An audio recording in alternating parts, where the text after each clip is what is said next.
राधे राधे, हरे कृष्ण। आंवला नवमी का हमारे हिंदू धर्म में बहुत अधिक महत्व बताया गया है। पुराणों में इस दिन से ही सतयुग की शुरुआत मानी जाती है और अक्षय का अर्थ होता है जिसका कभी क्षय न हो, यानी जिसका कभी नाश न हो। ऐसी मान्यता है इस दिन किए गए कार्यों का अक्षय फल प्राप्त होता है और इस दिन को इच्छा नवमी, आंवला नवमी, कुष्मांड नवमी, आरोग्य नवमी और धात्र नवमी के नाम से भी जाना जाता है। इस दिन किए गए व्रत के पुण्य से सुख शांति और वंश वृद्धि का भी आशीर्वाद मिलता है। और आज के दिन विशेष रूप से भगवान विष्णु और आंवले के वृक्ष की पूजा अर्चना करने का विधान है। आंवला नवमी पर तर्पण और स्नान दान का भी बहुत महत्व है।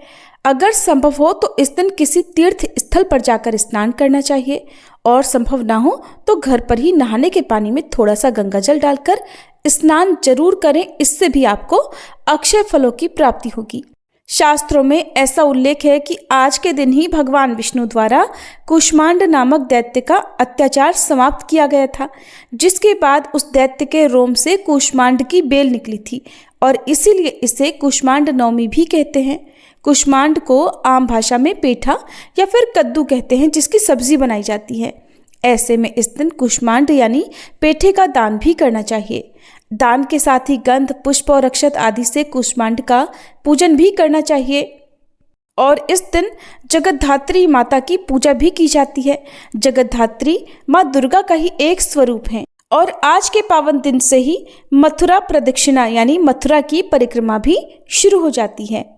आंवला नवमी का महत्व इतना अधिक है कि माना जाता है कि इस दिन आंवले से स्नान करना, आंवले का सेवन करना और आंवले का दान करना, तीनों ही कर्म मनुष्य को अक्षय पुण्य प्रदान करते हैं। चरक संहिता में उल्लेख है कि इसी दिन महर्षि च्यवन ने आंवले के नियमित सेवन से नव यौवन का वरदान प्राप्त किया था। और इसके अलावा आंवला शरीर की रोग प्रतिरोधक क्षमता को भी बढ़ाता है और दीर्घायु का भी प्रतीक होता है। आज के दिन महिलाएं सुबह स्नान करके आंवले के पेड़ के नीचे साफ सफाई करने के बाद पूर्व दिशा में खड़े होकर आंवले की जड़ में जल और कच्चा दूध अर्पित करें। फिर आंवले के पेड़ के चारों ओर कच्चा सूत या कलावा 7 बार लपेटकर परिक्रमा करें। 7 बार परिक्रमा करें और अंत में दिया जलाकर आंवले के वृक्ष की आरती उतारकर परिवार की सुख समृद्धि की कामना करें। इस दिन जो लोग भी उपवास रखते हैं उन्हें आंवला ग्रहण करके व्रत का पारण करना चाहिए। और उत्तर भारत में तो आंवला नवमी की पूजा प्रमुख रूप से की जाती है। इस दिन आंवले के वृक्ष के नीचे भोजन पकाया जाता है और परिवार के सभी सदस्य एक साथ बैठकर भोजन करते हैं।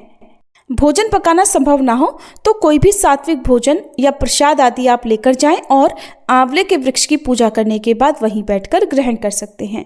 और इस दिन जरूरतमंदों को भोजन कराने या भोजन का दान देने से जीवन में सुख समृद्धि आती है और माँ अन्नपूर्णा की कृपा भी बनी रहती है।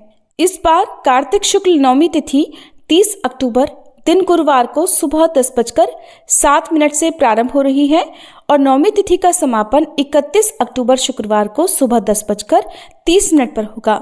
ब्रह्म मुहूर्त और सूर्योदय व्यापिनी तिथि 31 अक्टूबर शुक्रवार को रहेगी और जिस समय आप ब्रह्म मुहूर्त में स्नान भी कर सकते हैं, इसलिए 31 अक्टूबर शुक्रवार को ही आंवला नवमी मनाई जाएगी और इसी दिन आप व्रत भी रख सकते हैं। लेकिन कई बार लोग जानकारी के अभाव में या फिर जिस दिन तिथि लगती है उसी दिन व्रत रख लेते हैं। ऐसे में हो सकता है कि आप में से कुछ लोग 30 अक्टूबर दिन गुरुवार को भी आंवला नवमी का व्रत रखें, लेकिन आपको पंचांग के अनुसार ही व्रत रखना चाहिए। 31 अक्टूबर शुक्रवार को सूर्योदय सुबह 6:35 पर और सूर्यास्त का समय 5:45 रहेगा। ब्रह्म मुहूर्त सुबह 5 बजे से 5:48 तक। अमृत काल सुबह 8:18 से 9:55 तक रहेगा। अभिजीत मुहूर्त सुबह 11:48 से दोपहर 12:32 तक। धनिष्ठा नक्षत्र शाम 6:51 तक रहेगा। बाद में शतभिषा नक्षत्र प्रारंभ हो जाएगा और राहु काल सुबह 10:30 से दोपहर 12 बजे तक रहेगा। आंवला नवमी की पूजा सुबह सुबह की जाती है। ऐसे में 31 अक्टूबर शुक्रवार को सुबह 6:32 से 10:03 के बीच में आप पूजा कर सकते हैं। वहीं आंवले के वृक्ष के नीचे दीपदान आप शाम को 5:37 से 6:03 तक कर सकते हैं। इस बार नवमी तिथि 2 दिन होने के कारण आप किस दिन आंवला नवमी की पूजा करेंगे, कमेंट बॉक्स में जरूर बताइएगा।